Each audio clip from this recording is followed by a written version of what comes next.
नमस्कार दोस्तों, आप सबका स्वागत है जीके एक्सप्रेस में। मैं आपका भाई एडवोकेट अजय पुनिया आज फिर लेकर आया हूं आपके लिए बहुत सारा जीके का खजाना। एग्जाम का टाइम शुरू हो चुका है। दिल्ली पुलिस का एग्जाम नजदीक, राजस्थान पुलिस का हो चुका है।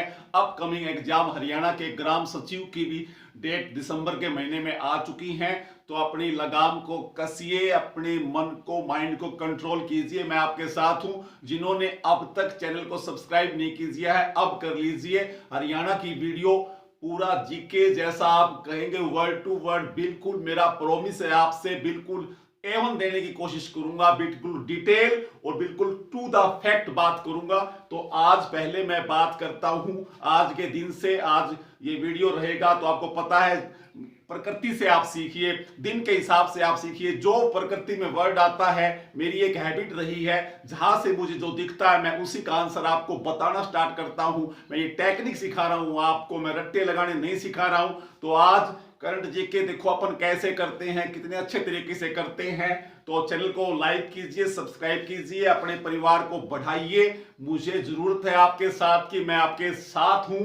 तो आज 13 नवंबर से स्टार्ट करते हैं। आज 13 नवंबर है और 13 नवंबर को विश्व दयालुता दिवस मनाया जाता है। 13 नवंबर को विश्व दयालुता दिवस आप मनाते हो। और इसी 13 नवंबर की अगर मैं भारत में बात करूं तो आप क्या मना रहे हो आज? याद रखोगे, जो धनतेरस का त्योहार है, दिवाली के अवसर पर धनतेरस का जो त्योहार आप मनाते हो, वो भगवान धनवंतरी देवता माने जाते हैं। हिंदू धर्म में आरोग्य के देवता। फर्स्ट क्वेश्चन क्या बनेगा इनके ऊपर? आरोग्य के देवता माने जाते हैं। सेकंड क्वेश्चन क्या बनेगा? ये भगवान विष्णु के अवतार माने जाते हैं, याद रखोगे। थर्ड क्वेश्चन क्या बनेगा? पीतल इनकी क्या है? तांबा और कांसा मिला के जो धातु बनती है, मिश्र धातु पीतल इनकी प्रिय धातु का नाम है। आप याद रखेंगे, भगवान धनवंतरी आरोग्य के देवता, क्वेश्चन नंबर 1। नंबर 2 ये विष्णु के अवतार हैं। नंबर 3 क्वेश्चन क्या बताया?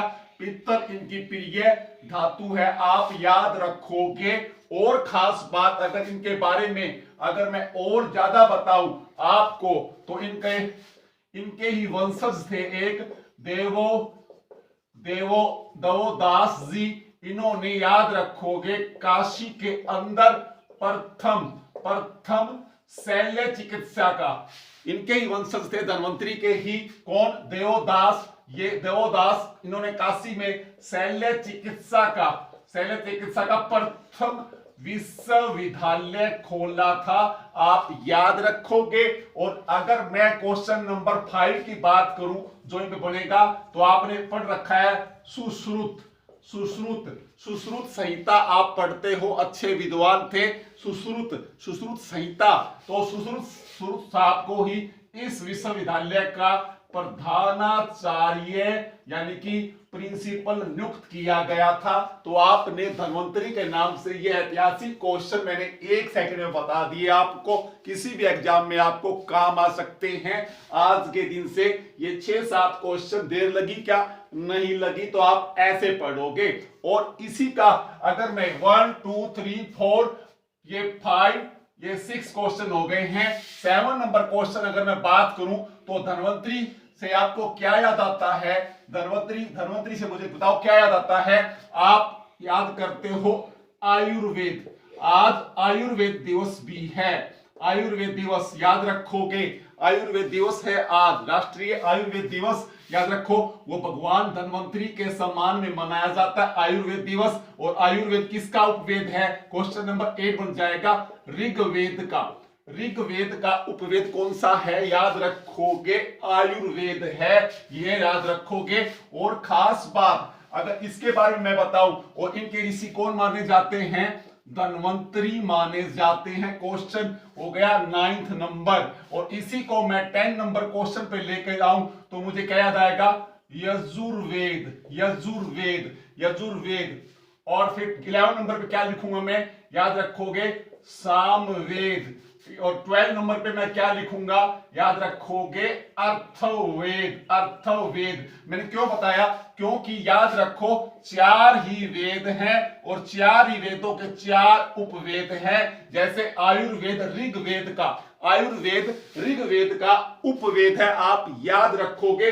अब मुझे बताइए, ये हो गया एक। तो अब मुझे बताइए यजुर्वेद का उपवेद क्या है। यजुर्वेद का क्या उपवेद है, यजुर्वेद का उपवेद है धनुर्वेद। धनुर्वेद और विश्वामित्र इसके ऋषि माने जाते हैं। यजुर्वेद याद रखोगे, यजुर्वेद जो गद और पद, यजुर्वेद याद रखोगे गद और पद शैली में लिखा गया है।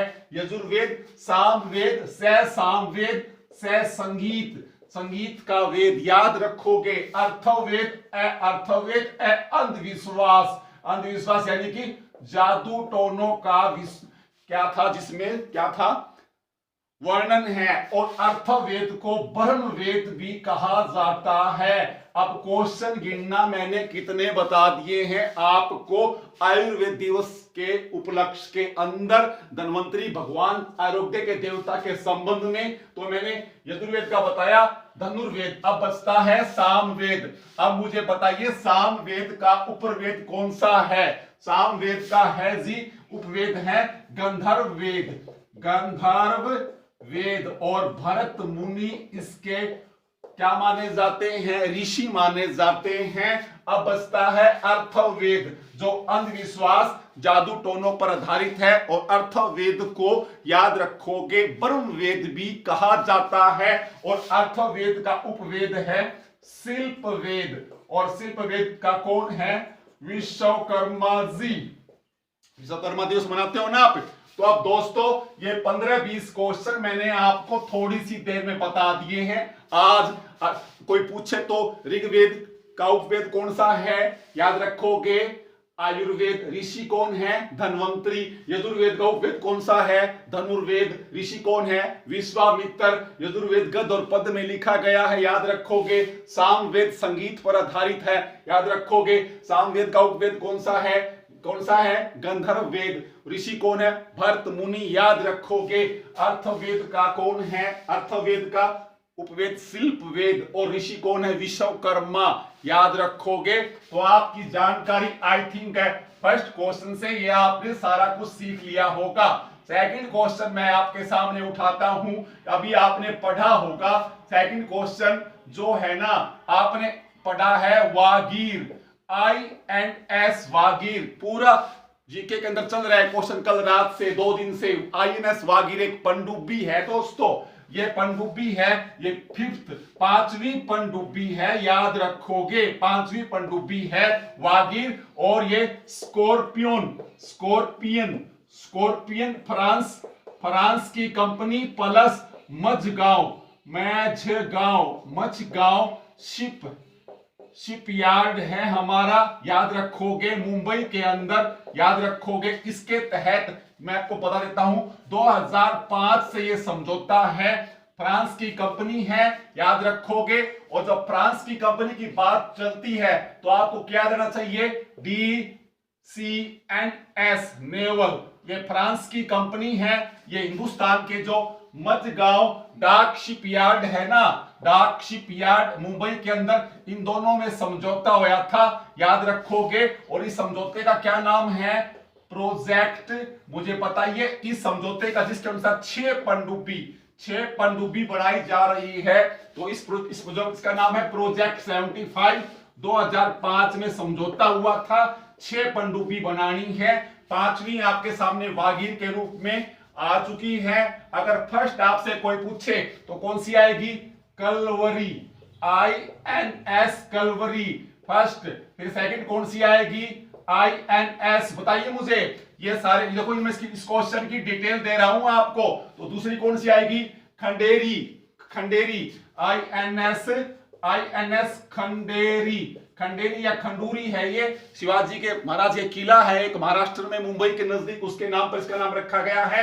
तो फर्स्ट कलवरी थी, सेकंड INS खंडेरी है। और जो थर्ड का नाम है INS करंज, और चौथी जो है INS वेला, वेगा, वेगा, INS वेगा, वेगा, वेला लिखिए इसको आप, वेला, INS वेला।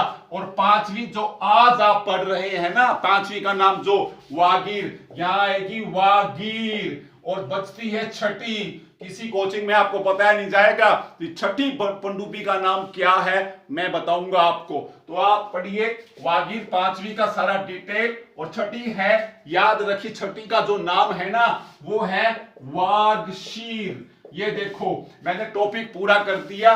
पनडुब्बी के बारे में पूछे तो संसार की प्रथम जो पनडुब्बी है ना वो टर्टल नाम से बनाई गई थी, याद रखोगे। एक डच वैज्ञानिक ने बनाई थी और मुझे आप उस डच वैज्ञानिक का नाम बताइए। टर्टल नाम की प्रथम पनडुब्बी किस डच वैज्ञानिक ने बनाई थी, याद रखोगे। और भारत की अगर प्रथम परमाणु पनडुब्बी आपसे पूछ ले तो उसका नाम है INS अरिहंत, अरिहंत, INS अरिहंत भारत की प्रथम परमाणु पनडुब्बी है। आई थिंक 2 टॉपिक उठाए हैं, पूरा दोनों को मैंने बिल्कुल क्या कर दिया है, क्लीन बोल्ड कर दिया है। धन्वंतरी आ जाए तो पूरे 4 वेद, उनके उपवेद, उनके ऋषि आप याद रखोगे। ये क्वेश्चन आपको आने चाहिए। और फिर आप पसंद पढ़ते हो भाई भारत की स्कॉर्पियन श्रेणी की 5वीं पनडुब्बी कौन सी आई है, वागीर। उससे पहले आपको क्या पता चला, इसका प्रोजेक्ट का नाम क्या है, प्रोजेक्ट 75 2005 में समझौता हुआ था। फ्रांस की कंपनी कौन सी है, नेवल DCNS। और भारत की कौन है, मझगांव डाक शिपयार्ड मुंबई में है। दोनों में समझौता हुआ। कितनी पनडुब्बी बनानी है, 6। पहली कौन सी थी, कलवरी। दूसरी कौन सी है, खंडेरी। तीसरी कौन सी है, मैंने कहा लिखा, INS करंज। चौथी कौन सी है, INS वेला। और 5वीं कौन सी है, वागीर, जो आज आप पढ़ रहे हो, आज का क्वेश्चन। और इससे आगे भी नहीं पढ़ना पड़े दोबारा आपको तो छठी कौन सी आएगी, वागशीर। That's all. इसे कहते हैं जीके, इसे कहते हैं तैयारी, इसे कहते हैं कंसंट्रेशन। तो आप ऐसे तैयारी कीजिए, किसी भी बड़े इंस्टीट्यूट में आप जाएंगे, किसी भी ऑनलाइन क्लास को आप अटेंड करेंगे, बहुत सारा पैसा मैं देखता हूं मेरे छोटे भाई बहन वेस्ट कर रहे हैं, उनको वो चीजें नहीं मिलती जिसके लिए वो एडमिशन लेते हैं, घर का पैसा खराब करते हैं। तो मेरा एक टारगेट है, मेरा एक मोटो है, मेरा एक लक्ष्य है कि हर गरीब भाई बहन को उन कोचिंगों जैसी पढ़ाई करवाऊं मैं जो बहुत ज्यादा फीस लेकर भी बिलो द लेवल तैयारी करवा रहे हैं, हिंदुस्तान में गरीब की जेब काट रहे हैं। अगर आप मेरे साथ जुड़ना चाहते हैं इस होनेस्टी भरे, ईमानदारी भरे अभियान में तो आपका मोस्ट वेलकम है। ये पढ़ाई होती है, इसको आप ऐसे पढ़ोगे। अब मैं बात देखो, ये ऋग्वेद को आप क्या पढ़ते हो, संसार की सबसे पुरानी लिखित पुस्तक ऋग्वेद। तो ऋग्वेद में 200 बार अग्नि शब्द को बोला गया है, 200 बार याद रखोगे। और 165 बार गाय, गो शब्द बोला गया है ऋग्वेद में। और ओम जो शब्द है ना वो 1028 बार, क्योंकि ऋग्वेद में आप सुख तक कितने पढ़ते हो, 1028 पढ़ते हो। तो ओम शब्द हर सुख तक के आगे लगा है, तो 1028 बार ओम शब्द भी बोला गया है, याद रखोगे। और ऋग्वेद के अंदर आपसे पूछ लिया जाए, क्योंकि खास बात सबसे ज्यादा क्या पूछ जाती है इसके, याद रखोगे 2 से जो 7 मंडल है ना, 2 से 7 मंडल क्या कहलाते हैं, ऋग्वेद के 2 से 7 मंडल, 7 नंबर मंडल वो वंश मंडल क्या कहलाते हैं, वो वंश मंडल कहलाते हैं। और ऋग्वेद का जो याद रखोगे जो 8वां मंडल है, 8वां मंडल वो कणव ऋषि से संबंधित है। 8वां मंडल कणव ऋषि से संबंधित है। और एक ऋषि का नाम और लिखो, अंगिरस ऋषि और कणव से है 8वां। और जो 9वां मंडल है वो सोमदेव से सोम मंडल कहलाता है। 10वां मंडल क्या है, पुरुष सूक्त। और इसी में 4 वर्ण शूद्र का, ब्राह्मण का, वैश्य का, क्षत्रिय का वर्णन है। तो आई थिंक आप ऐसे पढ़ोगे, बहुत ज्यादा मेहनत की जरूरत है। मैंने देख लिया सब जगह कोचिंगों में जाकर, कोई टीचर भैया क्यों मेहनत करेगा आपके लिए, उसको अपनी सैलरी से मतलब है।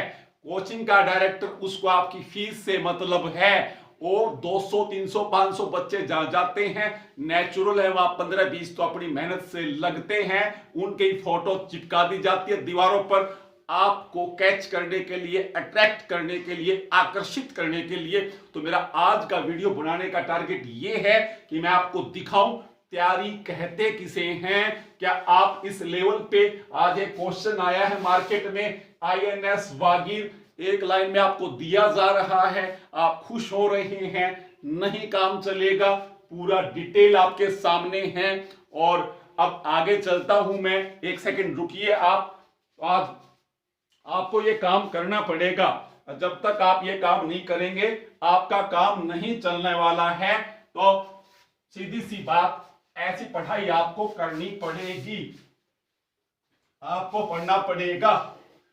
नेक्स्ट में बात करता हूं, थर्ड क्वेश्चन उठाता हूं मैं, तो आई थिंक आपको समझ में आ गया होगा। अब बात करते हैं यहां से, अब बात करता हूं मैं थर्ड क्वेश्चन की, सरहद विस्तार विकास, सरहद विकास विस्तार विकासोत्सव ये मनाया जा रहा है कच्छ का मरुस्थल कहां पर है?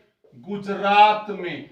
और सीमावर्ती 158 गांव हैं, इस 158 गांवों के 1500 जो पंचायत प्रतिनिधि है ना, उनके नेतृत्व में अमित शाह गए हुए वहां पर। और सरहद विकास विस्तार, सरहद, सॉरी आज तबीयत खराब है, सरहद विस्तार विकासोत्सव मनाया जा रहा है कच्छ का मरुस्थल, गुजरात, 158 गांव शामिल हैं। और खास बात, एक गांव का नाम आप लिख लीजिए, डोरदो गांव है, ये कच्छ में है, इस गांव में ये मनाया जा रहा है, याद रखोगे। और ज्यादा पूछ ले आपसे तो कच्छ के साथ आ जाएगा पाटन और बनासकांठा, ये 3 स्थान है जहां पर, याद रखोगे, सरहद विस्तार विकासोत्सव मनाया जा रहा है। क्वेश्चन आपको आना चाहिए। और जब कच्छ के मरुस्थल की बात चलती है तो कौन सा पॉइंट? सर क्रीक पॉइंट, ये भी विवाद का विषय है भारत और पाकिस्तान के बीच में। और यहीं पर है 24वीं समांतर रेखा जो भारत और पाकिस्तान के बीच में है, आप याद रखोगे। यहां भी विवाद है तो आप ऐसे पढ़ोगे। और जब गुजरात आता है तो गिरनार रोपवे हम कर चुके हैं जूनागढ़ के नजदीक। और फिर हमने क्या पढ़ा था अभी, उसके बाद में आपने अहमदाबाद में क्या किया था मोदी जी ने? Mehta heart hospital. फिर क्या किया था उसी दिन? तीसरा काम भी हुआ था क्या? हाँ जी, सी प्लेन सेवा भी मोदी ने वहां पर, साबरमती नदी के जो तट है वहां से लेकर केवड़िया जहां मूर्ति है वहां पर भी, याद रखोगे। और जब मूर्ति की बात चलती है, बिल्कुल लेटेस्ट क्वेश्चन, आपने 31 अक्टूबर को मनाया है राष्ट्रीय एकता दिवस, पटेल जयंती मनाई है आपने, मनाई है मुझे पता है। तो यहीं पर ग्रीन रेलवे स्टेशन, यानी कि इस मूर्ति तक पहुंचने के लिए भी ब्रॉड गेज लाइन को बदला जा रहा है, ग्रीन रेलवे स्टेशन आप याद रखोगे। और जैसे ही ग्रीन आता है मुझे याद आता है अरुणाचल प्रदेश। क्या याद आता है? अरुणाचल प्रदेश। यहां पर है पक्के टाइगर रिजर्व है, यहाँ पे ग्रीन फोर्स है इन बाघों की सुरक्षा के लिए। इस ग्रीन फोर्स के लिए कोविड-19 के तहत इनका बीमा किया जा रहा है। तो ये क्वेश्चन भी अपने आप ही इंपॉर्टेंट हो गया। तो देखिए मैंने कैसे क्या किया, यहाँ पे मैंने ग्रीन रेलवे स्टेशन बनाया है, स्टेचू पटेल जी की मूर्ति के पास बनेगा। उसके बाद मैंने क्या किया, उसी ग्रीन को उठाया है और मैं कहां गया हूं, मैंने ग्रीन फोर्स बना दी। कौन से रिजर्व में? पक्के टाइगर रिजर्व में। कौन से राज्य में? अरुणाचल प्रदेश राज्य में। वहां पर इस ग्रीन फोर्स का क्या किया जाएगा? कोविड-19 के तहत बीमा कवर किया जाएगा, इंश्योरेंस किया जाएगा, इनका किया जाएगा। तो भैया आप ऐसे पढ़ोगे। और अरुणाचल प्रदेश में ही मैंने एक, आप जोगिंदर सिंह के नाम से एक स्मारक, शहीद स्मारक बनाया गया था क्या? मुझे बताइए कहां पर राजनाथ ने इसका उद्घाटन किया था? तो ये अरुणाचल प्रदेश का क्वेश्चन भी आपको आना चाहिए। ये क्वेश्चन बहुत इंपॉर्टेंट है, याद रखोगे, सीधी सी बात है। और जब बीमे की बात आती है तो मुझे पैसा याद आता है, पैसे से मुझे धन याद आता है, धन से मुझे MBBS की डिग्री याद आती है। MBBS की डिग्री का याद रखोगे 20 गुना वृद्धि कर दी है, 50,000 से 10 लाख रुपए फीस कर दी है हरियाणा सरकार ने, खट्टर सरकार ने। ये क्वेश्चन MBBS जो सरकारी कॉलेजों में वहां पर करेगा। अब हरियाणा वालों जाग जाओ भाई, इतनी इतनी महंगाई, ऐसी सरकारें होती हैं क्या? 20-20 गुना फीस बढ़ाई जा रही है और आप चुप बैठे हो, ये गलत बात है आपकी।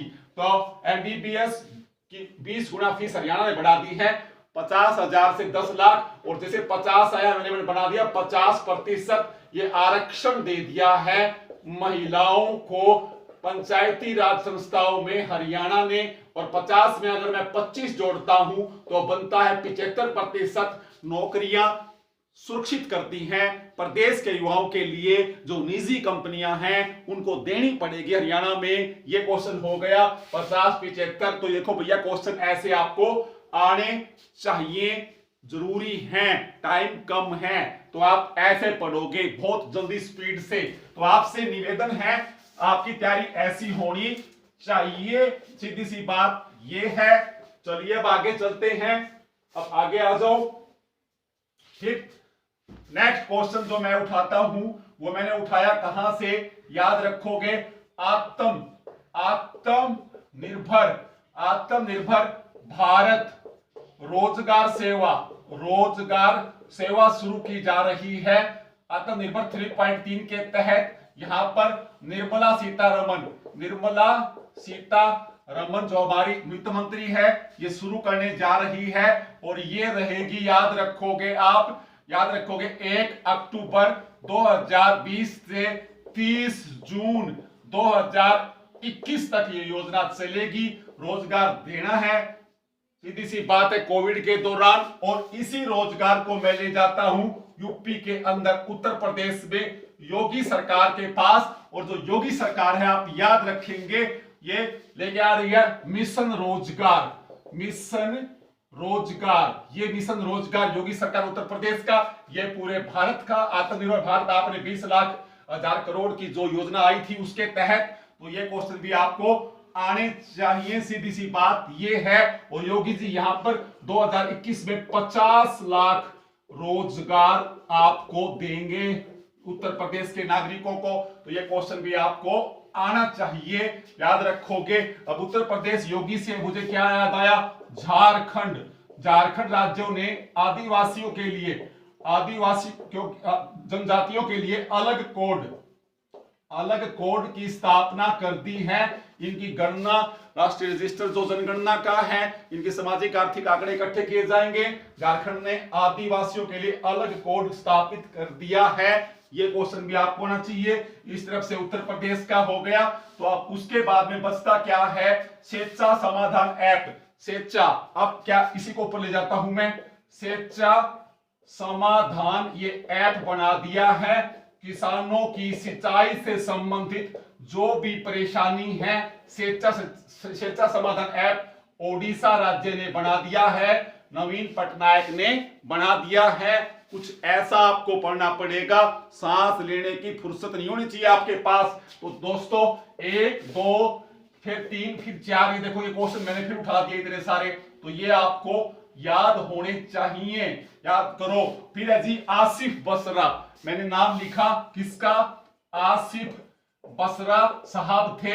ये हिमाचल के, याद रखोगे, एक प्राइवेट होटल में फांसी पर लटके मिले हैं, फंदे पर लटके मिले हैं। बहुत अच्छे अभिनेता थे, इनका निधन हो गया है। और आसिफ बसरा जी को मैं बता देता हूं, आपने once upon a time Mumbai देखी है, उसमें शोएब का जो रोल अदा करते हैं, कौन जो मर्डर उसमें मूवी में भी है, उसका नाम मुझे हीरो का याद नहीं आ रहा, उनके पिताजी हैं, पुलिस इंस्पेक्टर का रोल है। तो याद रखोगे। तो आसिफ बत्रा जी का निधन हो गया है। ये फिल्मी दुनिया का क्वेश्चन था, याद रखोगे इस क्वेश्चन को। इसी से मैंने कल बताया था, नटखट लघु श्रेणी की फिल्म है, विद्या बालन की है, ऑस्कर के लिए इसको भेज दिया गया है। नटखट मूवी को पीछे आगे के आप ऐसे पढ़ते रहो, आपसे निवेदन है। आगे चलता हूं मैं। तो खोने के लिए हमारे पास कुछ भी नहीं है, खोने के लिए तो हमारे पास कुछ भी नहीं है। उसके बाद मैं लिखता हूं आपके लिए उधमपुर।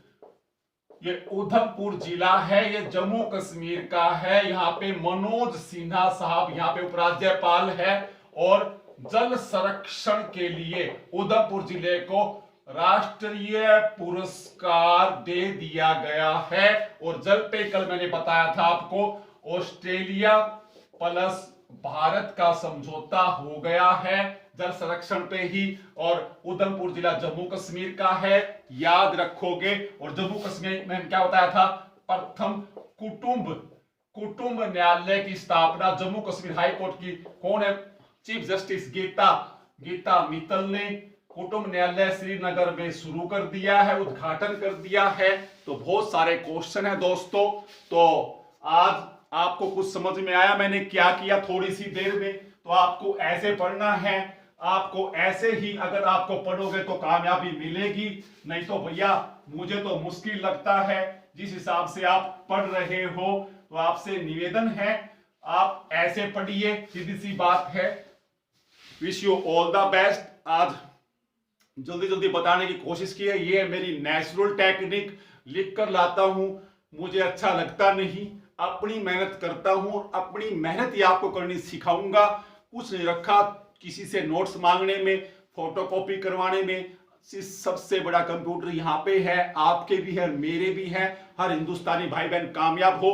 चैनल अच्छा लगे तो सब्सक्राइब कीजिए। और एक विशेष बात, हरियाणा वाले भाई बहन अगर चैनल देख रहे हैं तो बहुत ही जल्दी कल परसों से ही हरियाणा की सीरीज स्टार्ट कर रहा हूं। हरियाणा जीके की, करंट जीके की, हरियाणा का कुछ भी मैटर हो, थोड़ा सा है भाई, लेकिन बहुत विस्तार से दूंगा।